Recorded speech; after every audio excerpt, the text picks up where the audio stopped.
사도행전 13장 24절에서 25절 두 절 말씀인데요. 제가 가진 성경으로는 신약성경 210쪽쯤에 있습니다. 사도행전 13장 24절에서 25절 두 절 말씀이니까요. 우리가 한 목소리로 두 절을 같이 읽어봅시다. 같이 읽습니다. 시작. 그가 오시기에 앞서 요한이 먼저 회개의 세례를 이스라엘 모든 백성에게 전파하니라. 요한이 그 달려갈 길을 마칠 때에 말하되 너희가 나를 누구로 생각하느냐? 나는 그리스도가 아니라 내 뒤에 오시는 이가 있으니 나는 그 발에 신발끈을 풀기도 감당하지 못하리라 하였으니. 아멘. 좌우에 계시는 분들과 이렇게 인사하고 오늘 말씀을 들읍시다. 말씀의 은혜 받읍시다. 인사하겠습니다.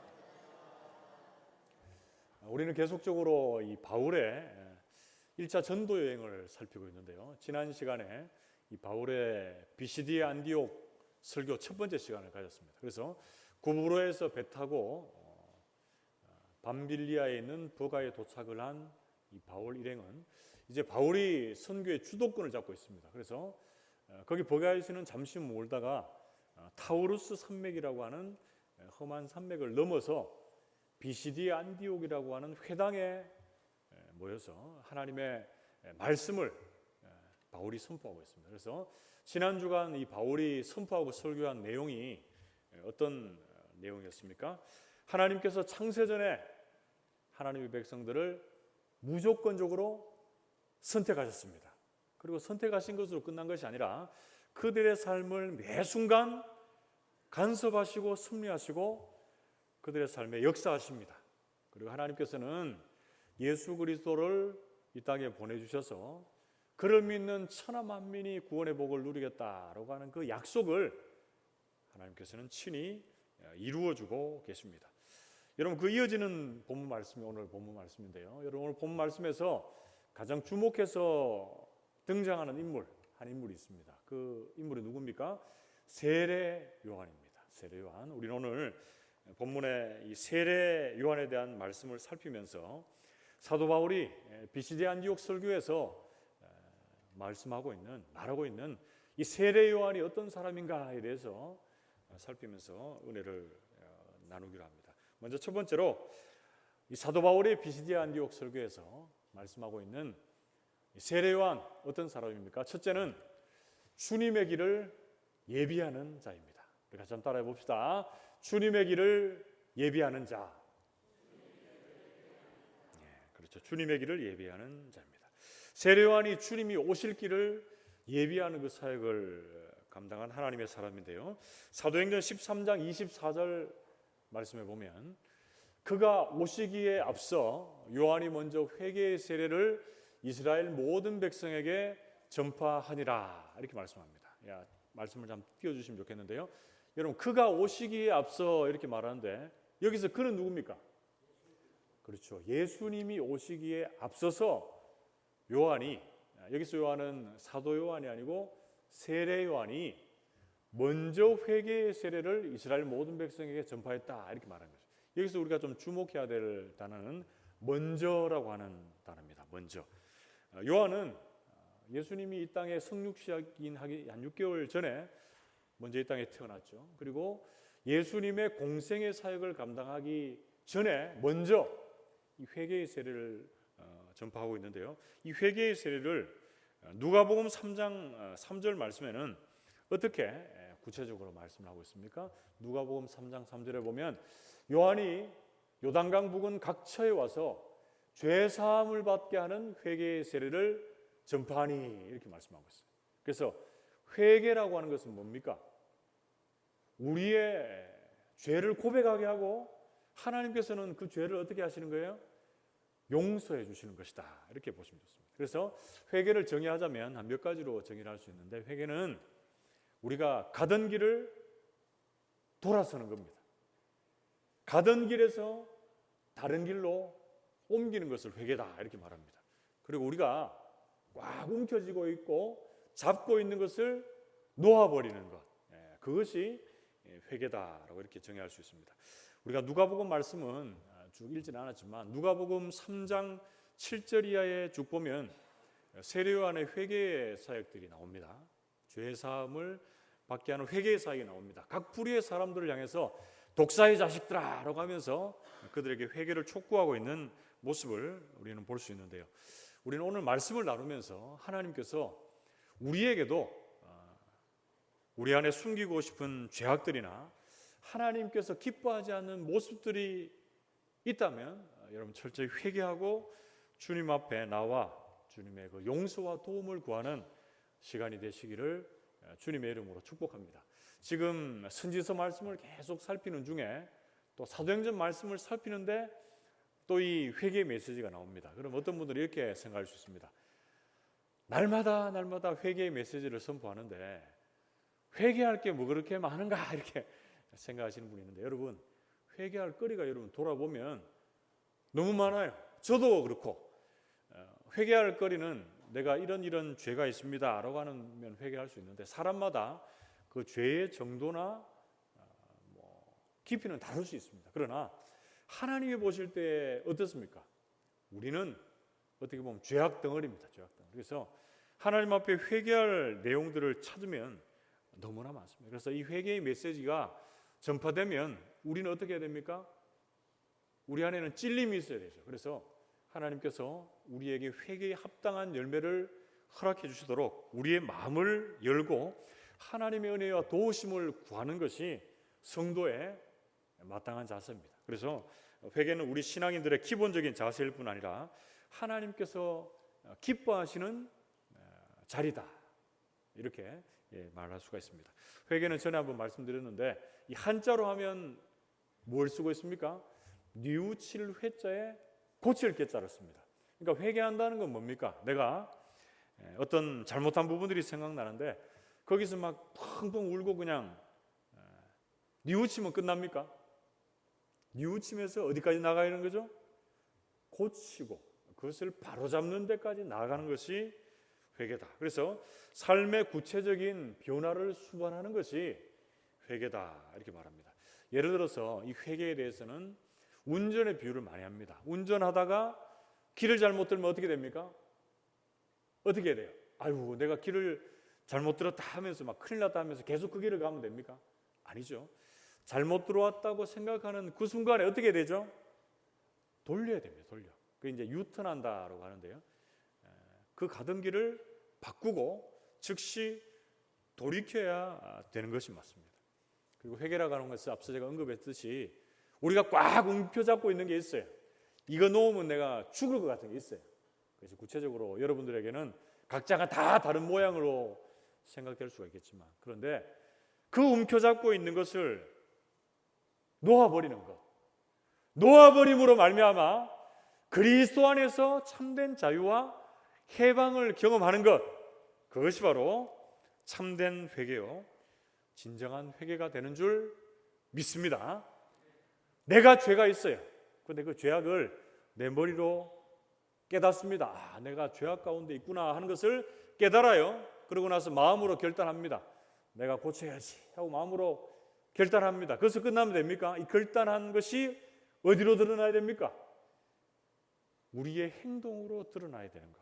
그것이 바로 진정한 회개다라고 말씀하고 있습니다. 그런데 이 회개는 우리가 회개해야 되겠다라고 이렇게 하면 회개할 수 있습니까? 회개의 동의는 하나님께서 우리에게 회개할 마음을 주시고 능력을 주시고 은혜를 주셔야 우리가 회개할 수 있습니다. 그래서 구원의 여정이다, 이 구원의 순서다라고 했을 때 여러 가지의 단계들이 있는데 거기서 하나님께서는 하나님의 택한 사람들에게 소명을 주시고 새롭게 하시고 회개할 마음을 먼저 주신다 이렇게 말씀합니다.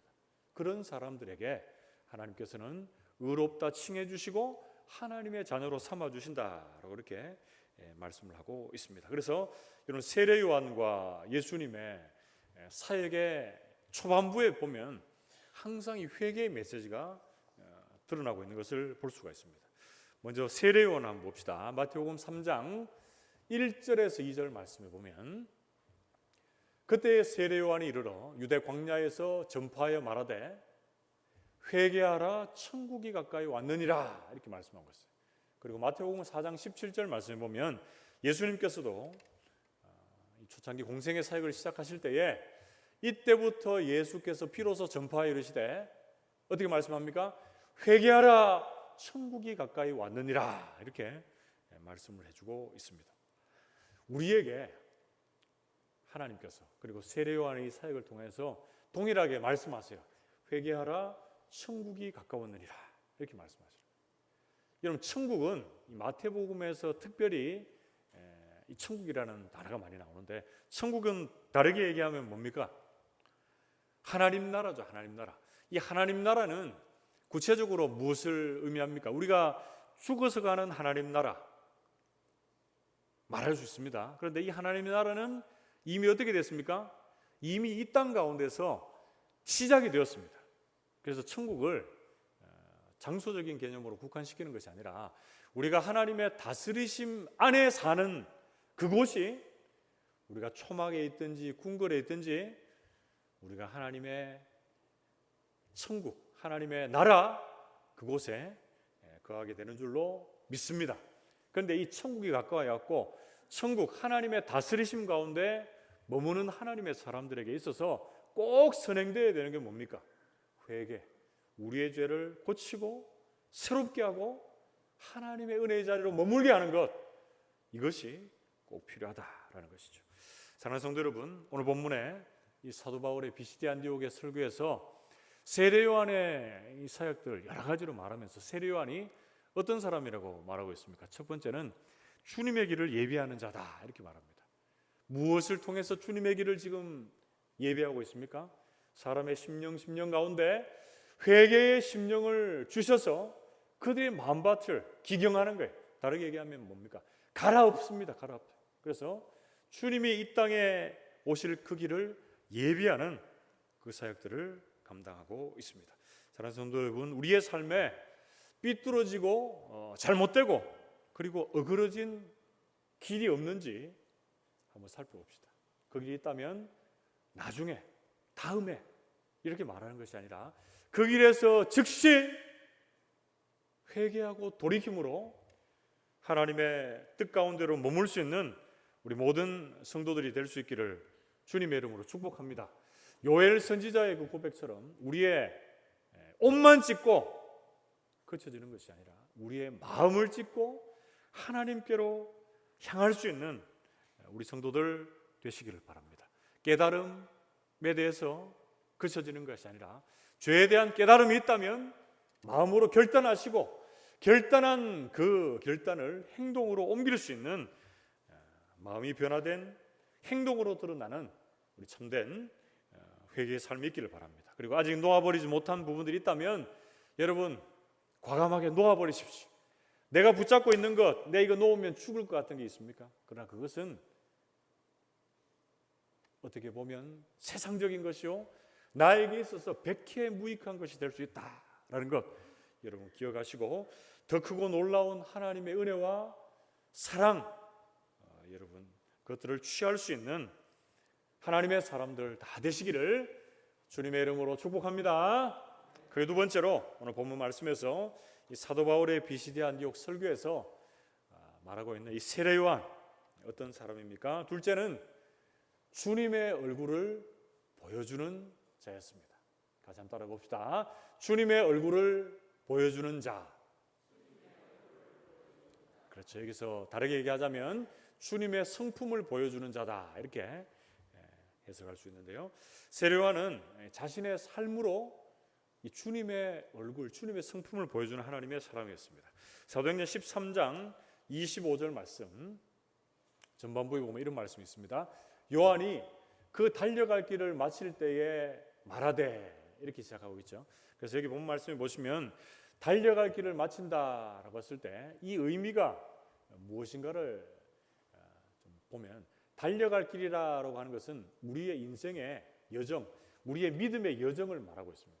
그래서 그 믿음의 여정을 마칠 때에 마친다는 것은 이 사도 바울의 디모데후서의 고백처럼 끝난다 이런 의미가 아니라 여기서 마친다라고 하는 것은 무엇으로 가득 채운다 이런 의미가 있습니다. 그래서 세례 요한이 그의 믿음의 여정, 인생 여정을 무엇으로 채워갔는지에 대해서 우리가 말씀을 통해서 한번 살펴볼 필요가 있는데요. 세례 요한이 그의 인생을 무엇으로 채웠을까 돌아볼 때 우리는 마태복음 3장 4절을 통해서 그 내용을 유추해 볼 수가 있습니다. 이 요한은 낙타 털옷을 입고 허리에 가죽띠를 띠고 음식은 메뚜기와 석청이었더라 이렇게 말씀합니다. 여러분 이 요한의 삶을 보면 요즘에 여러분 좋아하는 프로, 자주 보는 프로 중에 하나일 수도 있는데 나는 자연인이다라는 텔레비전 프로 보신 적 있습니까? 여기 보면 산에 들어가서 그 자신의 인생을 살고 있는 분들의 여러 이야기들을 하고 있는데 제가 볼 때는 이 세례 요한이 지금 이렇게 살고 있다면 나는 자연인이다라고 하는 프로의 1순위 섭외 대상이 아닐까 이런 생각이 드는데요. 이 삶은 무엇을 의미합니까? 세상에 아름답고 가치 있는 것들, 화려한 것들 다 뒤로 하고 살아가는 심플한 삶, 이 간결하고도 고결한 삶이 이 안에 다 나타나 있습니다. 누가복음 1장 80절 말씀에 보면 아이가 자라며 심령이 강화해지며 이스라엘에게 나타나는 날까지 빈들에 있으니라 이렇게 말씀합니다. 세례 요한이 태어나서 이렇게 회개의 세례를 전파하기 전까지 어디에 있었다고 말합니까? 빈들에 있었다 이렇게 말씀하는 거죠.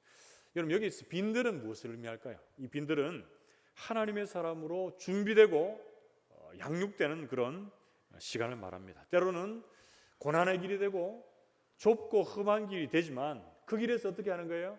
하나님과 깊이 있게 교제하고 하나님이 주시는 성령으로 충만해서 거기서는 정말 빈들에 있으면서 어떤 모습으로 세워지는 거죠? 주님의 얼굴, 주님의 성품을 드러내는 하나님의 사람으로 준비되어져 가는 시간이 되는 것입니다. 여러분 오늘 이 말씀에 빈들에서 거하면서 하나님의 말씀의 임재를 기다리는 이 세례 요한의 사역을 통해서 우리가 알 수 있는 것이 또 무엇입니까? 하나님의 역사, 하나님의 이 시간표, 하나님의 계획은 세상적으로 볼 때 많은 권력을 가지고 있는 그 사람들 다 뒤로하고 빈들에서 하나님과 교제하며 하나님의 은혜를 충만히 누리고 있는 이 주님의 얼굴, 주님의 성품을 드러내고 있는 하나님의 사람을 통해서 그 역사가 이루어져 가고 있다라는 것을 우리는 말씀을 통해서 확인할 수 있습니다. 구약의 성경이 마쳐지고 이 말라기 선지자의 사역 이후에 신약이 시작될 때까지 그 사이의 시간이 있습니다. 우리는 보통 400여 년의 침묵기다라고 하는데 말이 침묵기지 이때 예언자들이 없었다라고 해서 침묵기지 이 시기는 누가 오심을 준비하는 시간입니까? 예수님의 오심을 준비하는 시간입니다. 그러면서 이제 세례 요한이 등장해서 이제 하나님의 말씀을 전파하게 되는데요. 여러분 이 침묵기를 깨고 등장하고 있는 이 세례 요한의 사역, 이 사역들을 보면서 세상에 잘 나가 보이고 권력이 있어 보이고 많은 명예를 가지고 있는 그 사람들 속에서 하나님께서는 빈들에서 하나님과 교제하며 하나님의 성품, 이 주님의 얼굴을 드러내고 있는 하나님의 사람을 사용하시고 또 그를 통해 역사하신다라는 것을 말씀을 통해서 확인하게 됩니다.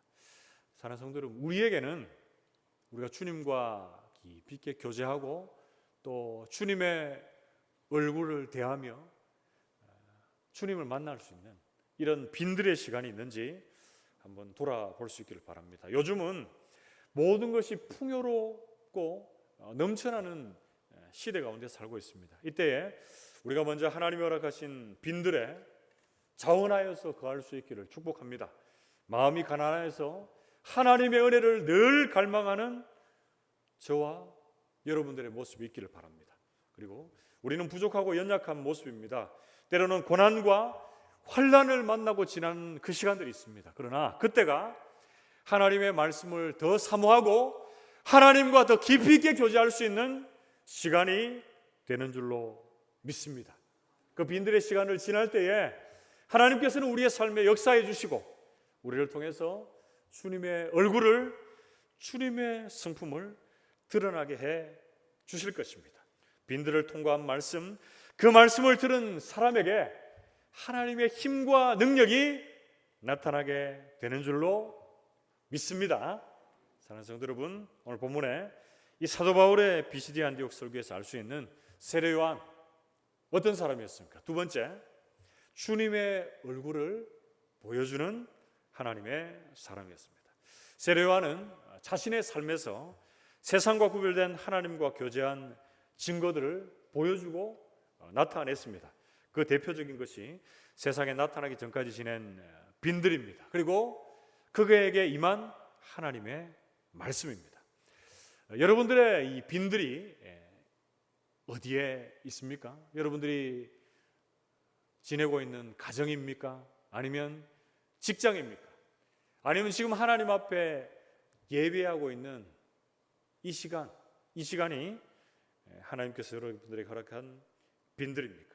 그 장소가 어찌 되었든지 간에, 어디가 되었든지 간에 우리 모든 성도들이 하나님만을 의지함으로 하나님의 음성을 들을 수 있는 곳, 모든 것이 없어도 하나님 한 분만으로 충만한 곳, 그 빈들이 많아질 수 있기를 주님의 이름으로 축복합니다. 그래야므로 여러분들의 삶을 통해서 주님을 드러내고 나타내고, 그리고 주변의 많은 영혼들에게 이 선한 영향력을 끼칠 수 있는 하나님의 사람들 다 되시기를 주님의 이름으로 축복합니다.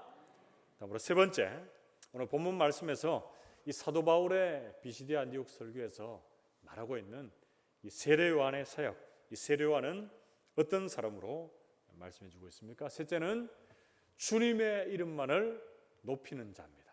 우리가 참 따라해 봅시다. 주님의 이름만을 높이는 자. 그렇죠. 우리 세 가지를 나눴는데 첫 번째는 뭐였습니까? 세례 요한이 어떤 사람이었죠? 첫 번째는 주님이 오실 길을 예비하는 자였습니다. 그리고 두 번째는 주님의 얼굴을, 주님의 성품을 보여주는 자였습니다. 이제 세 번째는 주님의 이름만을 높이는 자입니다. 이게 다르게 얘기하면 주님께만 영광을 돌려드리는 사람이었다, 이렇게 말할 수 있습니다. 사도행전 13장 25절 말씀 우리 같이 한번 읽어봅시다. 사도행전 13장 25절 같이 읽습니다. 시작. 요한이 그 달려갈 길을 마칠 때에 말하되 너희가 나를 누구로 생각하느냐? 나는 그리스도가 아니라 내 뒤에 오시는 이가 있으니 나는 그 발의 신발끈을 풀기도 감당하지 못하리라 하였으니. 아멘. 여러분, 세례 요한이 지금 어떻게 얘기하고 있습니까? 나는 그리스도가 아니다. 나는 그의 신발끈을 풀기도 내가 감당하지 못하겠다. 이렇게 말하면서 주님의 이름만을 높이는 사람이었습니다. 여러분, 세례 요한이 자신의 이 사명을 거의 완수해갈 그때에 사람들이 묻습니다. 너희는 나를 누구로 생각하느냐?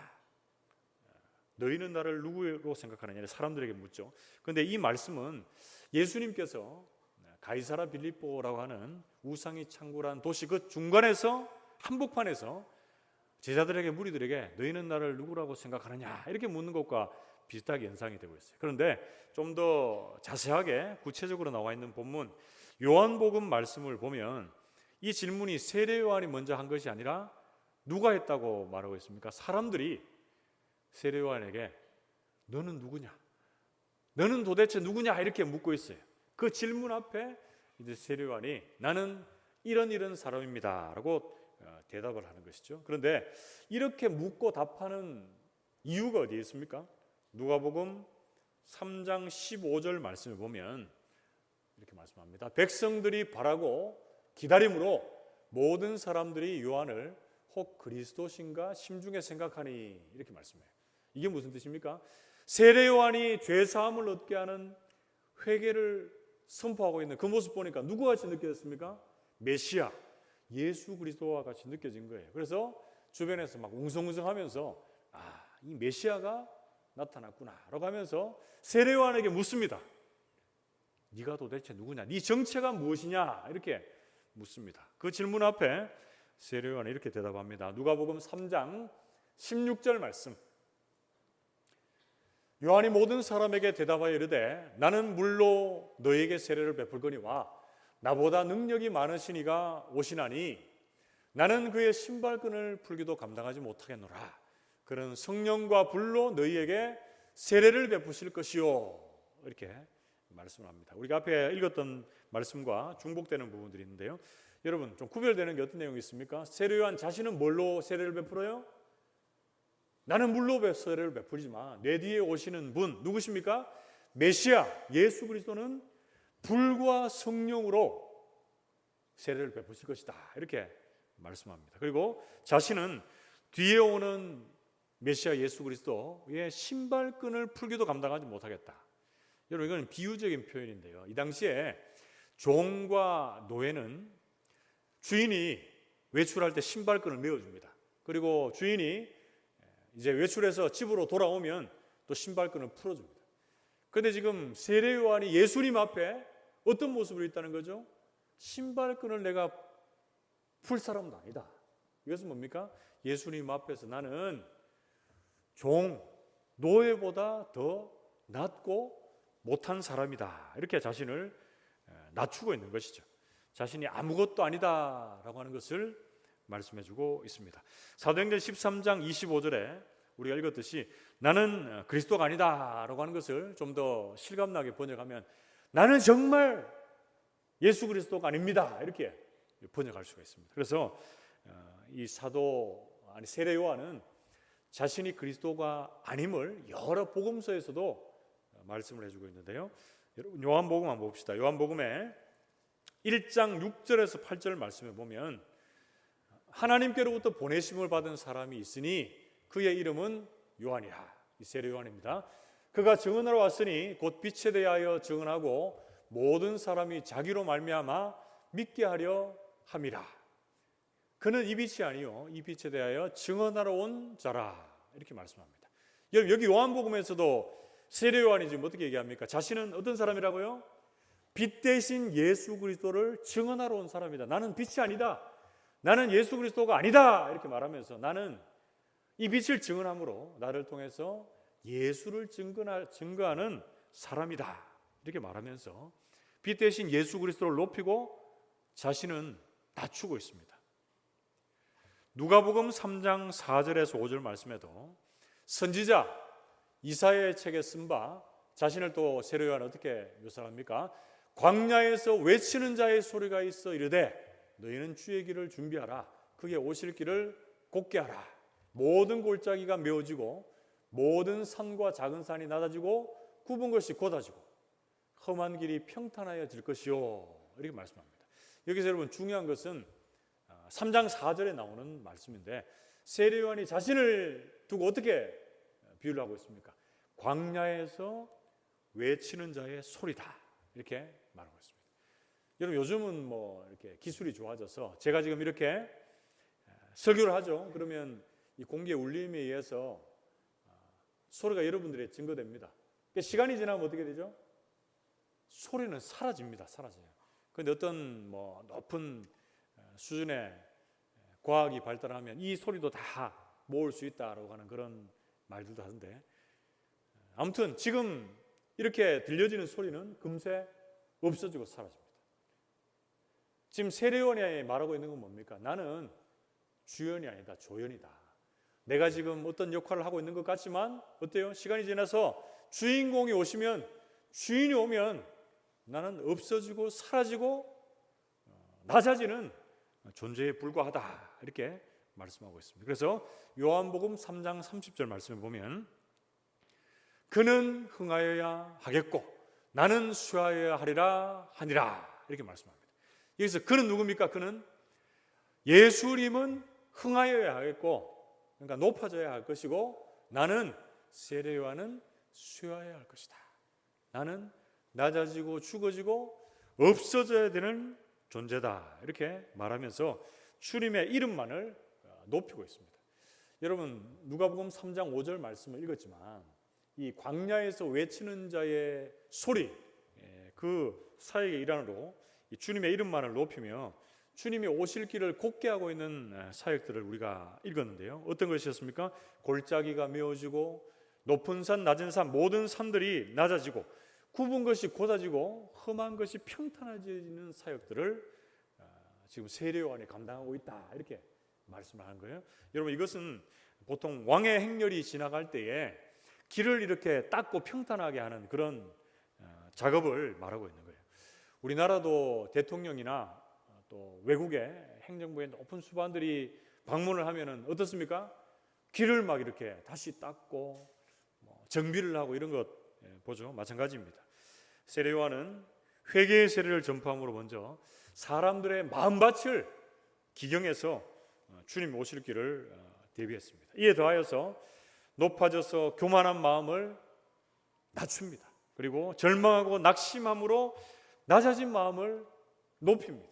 그리고 굽은 것을 곧게 하고 험한 땅을 갈아서 기경함으로 사람들이 예수님의 이름만을 높이고 예수님을 잘 받아들일 수 있도록 그들의 강팍한 마음을 부드럽게 하는 그런 사역을 감당하고 있습니다. 그러면서 이어지는 누가복음 3장 6절의 말씀에 보면 모든 육체가 하나님의 구원하심을 보리라 함과 같으리라, 이렇게 말씀합니다. 그래서 세례요한의 사역, 더 나아가서 예수님의 이 사역을 통해서 어떻게 되는 거죠? 모든 육체가 하나님의 구원하심을 보게 된다, 이렇게 말씀합니다. 여러분, 지금 사도 바울이 하고 있는 설교의 중심에 있는 세례요한의 사역은 예수님의 사역과 이어져서 모든 사람들이 주의 구원을 볼 수 있도록 한다, 이렇게 말씀하는 건데요. 이것은 무엇을 의미합니까? 이 당시에 유대인들에게만 있다고 하는 구원 사상, 어떻게 보면 선민 사상을 완전히 깨뜨려 버리고 주님을 영접하고 주님 앞에 나아가는 모든 사람에게 임한 하나님의 구원을 지금 선포하고 있는 것입니다.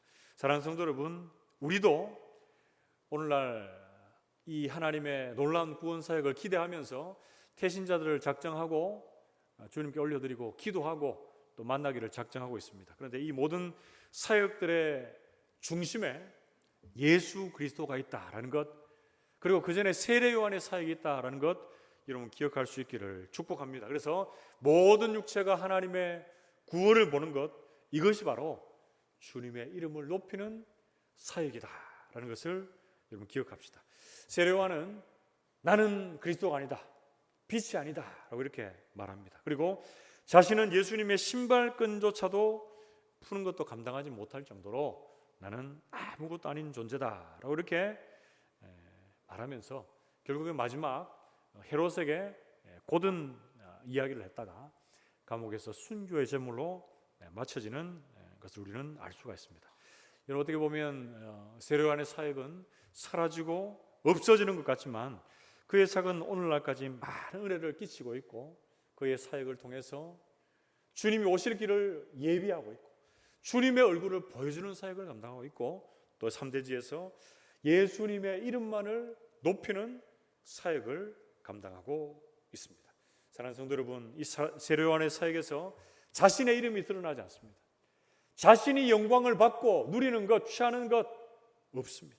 오직 자신을 통해서 예수님만이 높임 받기를 원하고 예수님만의 이름만이 드러나기를 원하는 그 사역이 바로 세례요한의 사역이었습니다. 우리 모든 성도님들도 우리의 믿음의 여정들 속에서도 자신은 철저히 낮추고 주님의 이름만을 높이는 하나님의 사람들이 다 되시기를 주님의 이름으로 축복합니다.